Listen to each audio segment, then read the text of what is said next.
যখন দাবানলে ছারখার চারদিক, তখন আগুনের লেলিহান শিখাকে হার মানিয়ে অলৌকিকভাবে ঠায় দাঁড়িয়ে আছে পেলিসেডের মেলিবু এলাকার একটি বাড়ি।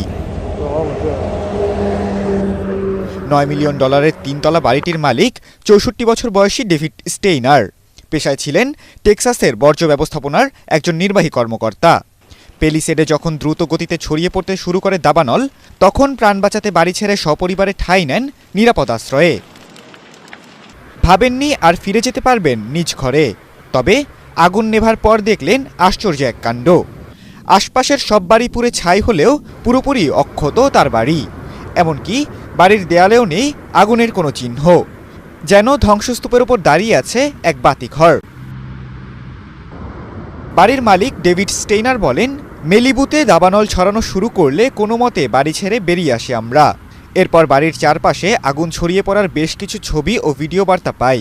দাবানলের ভয়াবহতা দেখে ভেবেছিলাম বাড়িটা হারাবো, কিন্তু পরিস্থিতি নিয়ন্ত্রণে এলে দেখি আশেপাশের সব পুড়ে গেলেও ঠায় দাঁড়িয়ে আছে আমাদের বাড়িটি। এটি অলৌকিক ঘটনা ছাড়া আর কি হতে পারে।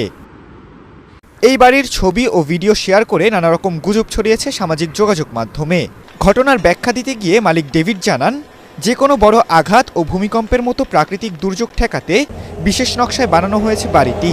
অগ্নি প্রতিরোধক ছাদের পাশাপাশি নিরেট পাথর ও জোরালো প্রলেপে তৈরি বাড়ির দেয়াল। বড় ধরনের ঘূর্ণিঝড় বা জলোচ্ছ্বাসের ঢেউয়ের চাপ প্রতিরোধে মাটি থেকে কমপক্ষে 50 ফুট গভীরে গর্ত করে বসানো হয়েছে মূল কাঠামো।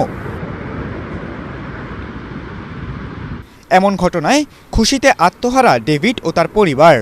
বাড়িটিকে তারা ডাকছেন লাস্ট হাউস স্ট্যান্ডিং বা ধ্বংসস্তূপের শেষ বাড়ি হিসেবে। খালিদুল ইসলাম তানভীর, এটিএন বাংলা।